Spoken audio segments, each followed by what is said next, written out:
नमस्कार, मैं वीणा मिश्रा कक्षा 10वीं के रचना के आधार पर वाक्य भेद के साथ प्रस्तुत हूँ। इसके पूर्व पाठ में हमने वाक्य का पूर्ण परिचय प्राप्त किया था और जिसके अंतर्गत हमने जाना था कि वाक्य के दो पक्ष होते हैं, पहला उद्देश्य और दूसरा विधेय। उद्देश्य जिसका संबंध कर्ता से होता है और विधेय जिसका संबंध कर्ता, क्रिया और कर्म से होता है। तो आइए आज रचना की दृष्टि से वाक्य के भेद जानते हैं। वाक्य के भेद दो तरह से होते हैं। आप कक्षा 9वीं में अर्थ के आधार पर वाक्य भेद पढ़ चुके हैं। 10वीं में रचना के आधार पर वाक्य भेद हैं। इसके 3 भेद हैं। पहला है सरल वाक्य, दूसरा संयुक्त वाक्य, तीसरा मिश्र वाक्य। सरल वाक्य, इसके बाजू में मैंने आप देखिए एक ईंट बनाई है।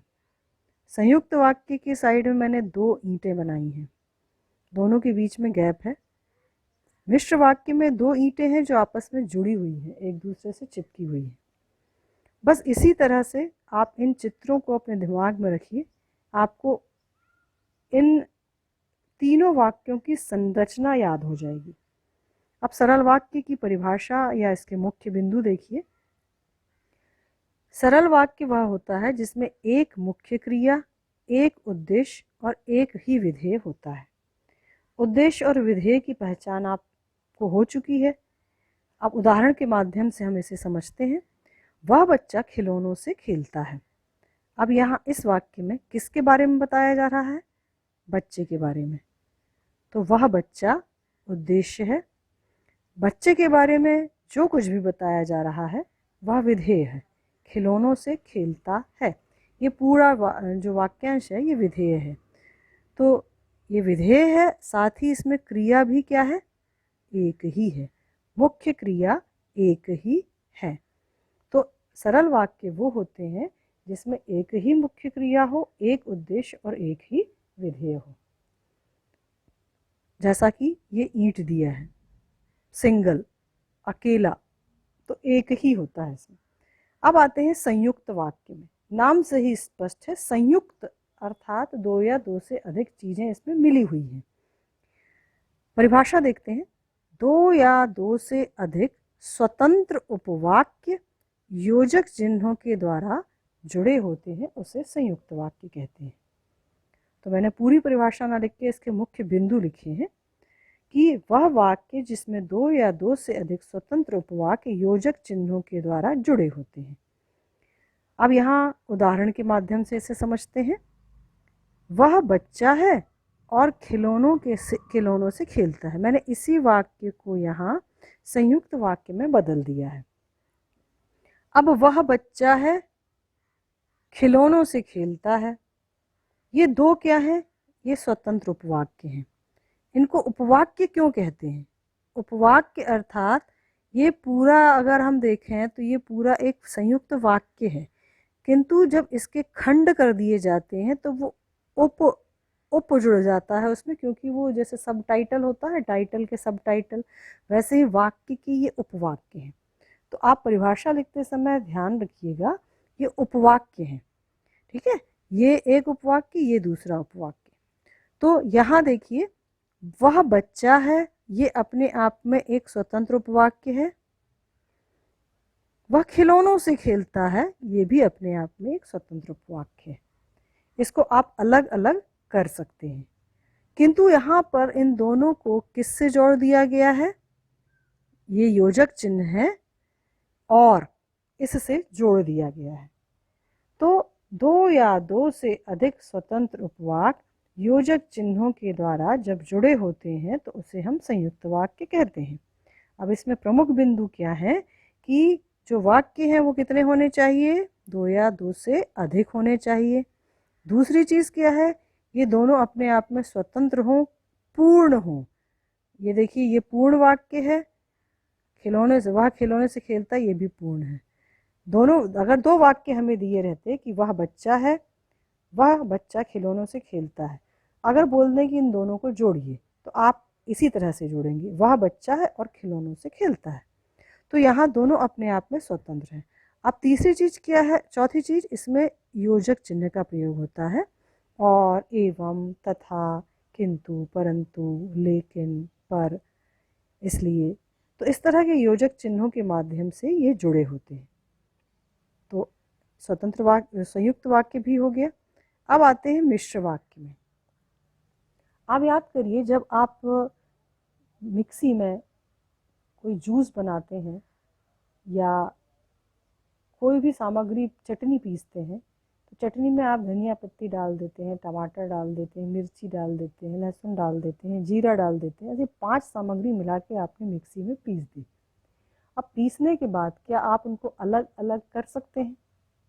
नहीं कर सकते, क्योंकि वे सब एक दूसरे से मिल गए हैं और एक दूसरे से मिलकर ही उनका स्वाद बढ़ गया है। वैसा ही ये मिश्र वाक्य है। यहाँ होता क्या है, एक से अधिक उपवाक्य एक दूसरे पर से साथ जुड़े होते हैं। तो मिश्र वाक्य की पहली चीज़ ज़रूरी क्या है, इसमें एक से अधिक उपवाक्य होते हैं और ये स्वतंत्र नहीं होते जैसे संयुक्त वाक्य में थे। आप मिर्ची को अलग नहीं निकाल सकते, धनिया पत्ती को अलग नहीं निकाल सकते। क्या है, इसमें एक प्रधान होता है। जैसे आप बोलते हैं ना, किसकी चटनी बनाई, टमाटर की, तो टमाटर प्रधान होता है और बाकी मिर्ची, धनिया, जीरा उसका स्वाद बढ़ा रहे हैं, तो वो उस पर आश्रित हैं। ठीक वैसे ही इस वाक्य में एक प्रधान उपवाक्य होता है और अन्य आश्रित उपवाक्य होते हैं। यहाँ देखिए चित्र में ये दोनों को जुड़ा हुआ बताया है। यहाँ सरल संयुक्त वाक्य में जुड़ा नहीं है, गैप है बीच में, किंतु मिश्र वाक्य में गैप नहीं है, अर्थात एक दूसरे पे वो डिपेंड है। आश्रित वाला प्रधान पर डिपेंड है, आश्रित है। अब इसी वाक्य को हम यहाँ देखते हैं। वह बच्चा है जो खिलौनों से खेलता है। अब वह बच्चा है, चूंकि यहाँ बच्चे के बारे में बता रहे हैं, इसकी जो क्रिया है वो मुख्य है जो बदल नहीं सकती, तो ये है प्रधान उपवाक्य। और इसके बारे में हमने बता दिया जो खिलौनों से खेलता है। यदि आपको मैं केवल इतना बोलूं जो खिलौनों से खेलता है, तो आपको ये इसमें एक अपूर्णता का आभास होता है।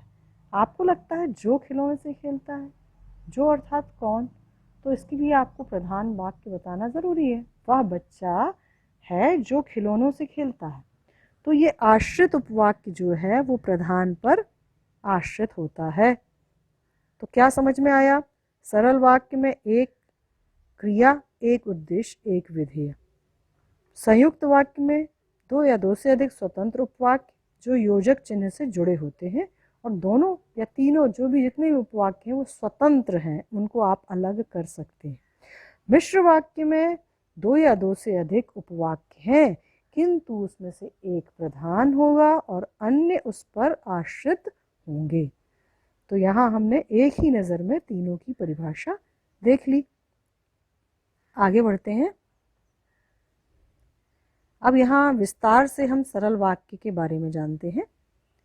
सरल वाक्य जिसकी परिभाषा आप यहाँ से नोट कर सकते हैं, वे वाक्य जिनमें एक मुख्य क्रिया एक ही होती है, एक उद्देश्य और एक ही विधेय होता है, सरल वाक्य कहलाता है। अब उदाहरणों के माध्यम से हम इसे और भी स्पष्ट करते हैं। जैसे पानी बहा। अब यहाँ देखिए आप, जो क्रियापद है वो कितने हैं, एक है। अब हम यहाँ क्रिया का विस्तार करेंगे। पानी बह गया, बह गया, दो क्रियापद। पानी बह रहा है, बह रहा है, तीन क्रियापद। ठीक, इसको हम और भी ज़्यादा विस्तार कर सकते हैं, 3, 4, 5। ठीक है, तो ये तो ठीक है, बट उसमें क्रिया कौन सी है, मुख्य क्रिया। अब यहाँ पे देखिए बहा जो है वो मुख्य क्रिया है, बह गया, गया मुख्य क्रिया नहीं है, बहना मुख्य क्रिया है। बह रहा है मुख्य नहीं है, बहना मुख्य है।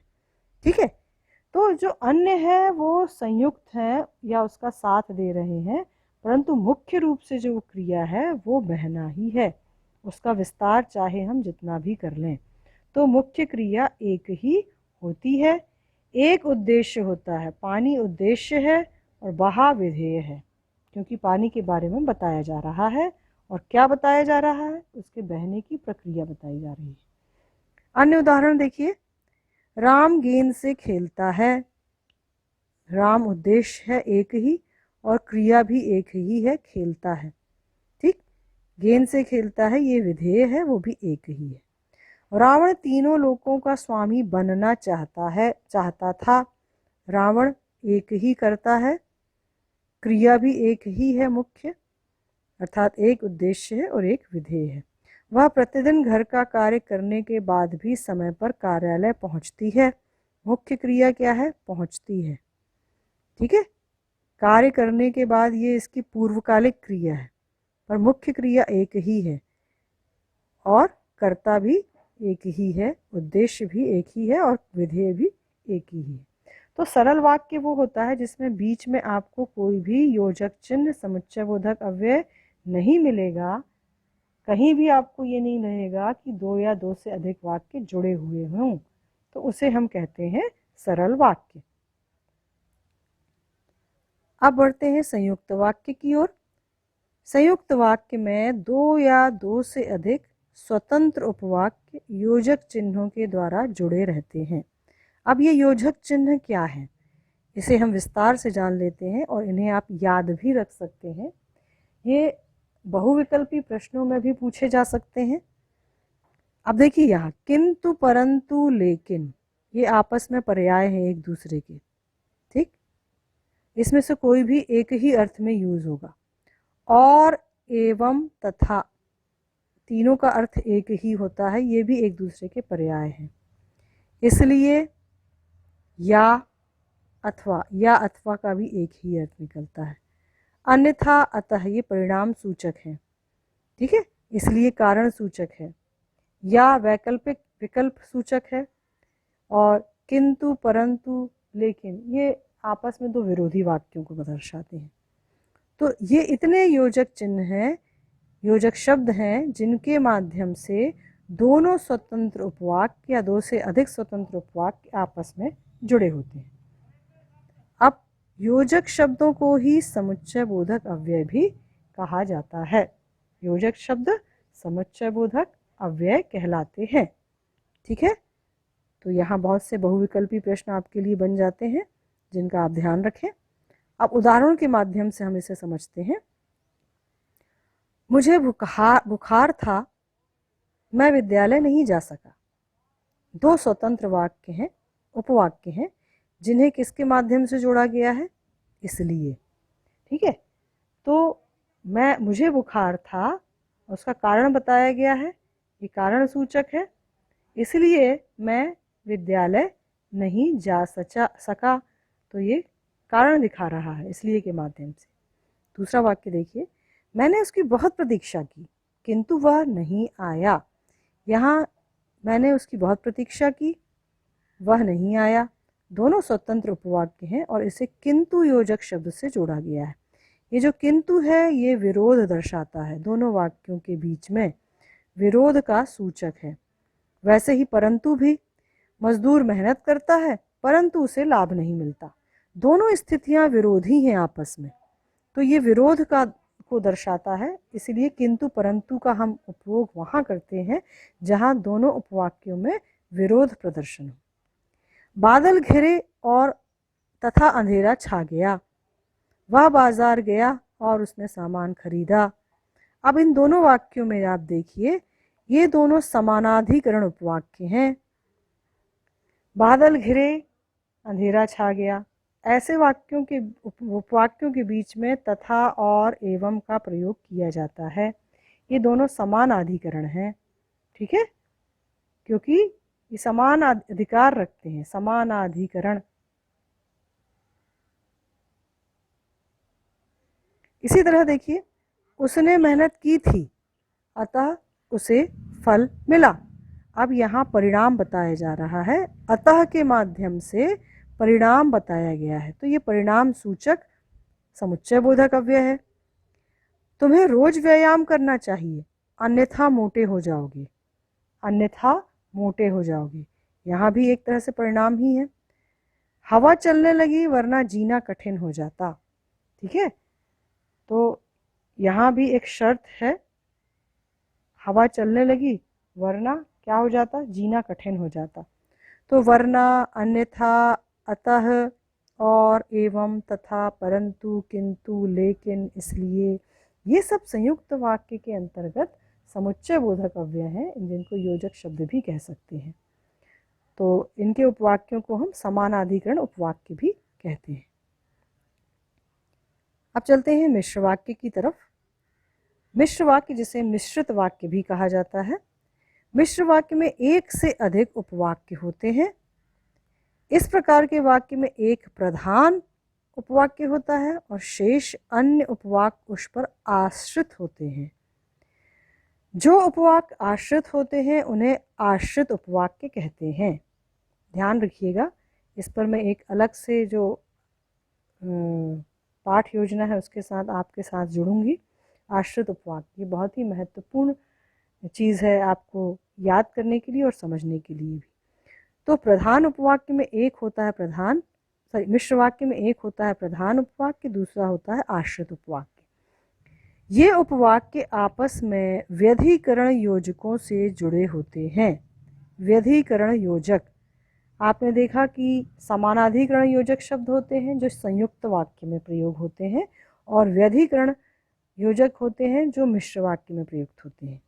ये योजक कि, क्योंकि, अगर तो, यदि तो, जो, जब तब, जहाँ वहाँ, जैसे वैसे, जितना उतना इत्यादि होते हैं। तो ये जो मिश्र वाक्य के अंतर्गत है, ये इतने प्रकार के योजक शब्द प्रयोग होते हैं जिनको व्याधिकरण योजक कहते हैं। ठीक है, इन्हें हम और विस्तार से आगे के जो लेसन है मिश्र वाक्य वाले उसमें समझेंगे। अब मिश्र वाक्य के उदाहरणों के माध्यम से इसे समझते हैं। अब यहाँ देखिए, दो या दो से अधिक उपवाक्य हैं इसमें। गीता ने मेहनत की, वह प्रथम आई, किंतु एक उसमें प्रधान है जिसमें प्रधान क्रिया है। प्रधान क्रिया किसमें है? प्रथम आना। तो ये प्रधान है और ये दूसरा जो है उस पर आश्रित है। जब गीता ने मेहनत की तब वह प्रथम आई। दूसरा वाक्य देखिए, जो छात्र परिश्रम करते हैं वे ही सफल होते हैं। अब यहाँ मुख्य क्रिया है सफल होना, तो ये है प्रधान, और जो छात्र परिश्रम करते हैं ये इस पर आश्रित है। अगला वाक्य देखिए, जैसे ही सूर्यास्त हुआ चारों तरफ अंधेरा छा गया। अब यहाँ मैंने आप देखिए एक स्टार बनाया है और स्टार का यहाँ पे विवरण दिया है। यहाँ पे एक शब्द का लोप है, इसकी जगह शब्द युग्म का प्रयोग किया जा सकता है। शब्द युग्म किसका? जैसे ही का शब्द युग्म कौन सा होगा? वैसे ही। तो यहाँ पे कभी कभी छात्रों को भ्रमित करने के लिए शब्द युग्म का प्रयोग नहीं किया जाता, केवल कॉमा लगा दिया जाता है, अल्प विराम लगा देते हैं। जैसे ही सूर्यास्त हुआ चारों तरफ अंधेरा छा गया, यहाँ पर आप वैसे ही का प्रयोग भी हो सकता है। तो ये मुख्य क्रिया है, इसलिए ये मुख्य प्रधान उपवाक्य है और ये उस पर आश्रित है। ठीक है, यद्यपि वह दुबला पतला है तथापि वह ताकतवर है। तो ये मुख्य क्रिया है, इसलिए यह प्रधान उपवाक्य है और पहला वाला इस पर आश्रित है। वह विद्यालय नहीं आया क्योंकि वह बीमार था। अब यहाँ पे भी मैंने स्टार बनाया है क्योंकि यहाँ भी एक शब्दयुग्म का लोप है। क्योंकि के साथ क्या आएगा? इसलिए। वह इसलिए विद्यालय नहीं आया क्योंकि वह बीमार है। तो यहाँ पर ये मुख्य है, ये आश्रित है। तो मिश्र वाक्य के अंतर्गत एक मुख्य क्रिया जिसमें होती है वो प्रधान उपवाक्य होता है, और जिसमें सहायक क्रियाएं होती हैं या ऐसी क्रिया जिसका रूप बदल जाता है। वाक्य रूपांतरण करते समय जिन क्रियाओं का रूप बदलने की संभावना होती है वह उपवाक्य आश्रित होता है, और जिस वाक्य की क्रिया उपवाक्य की क्रिया बदलती नहीं है रूपांतरण के बाद भी, वह क्या होता है? प्रधान उपवाक्य होता है। तो यहाँ हमने मिश्र वाक्य के बारे में जाना।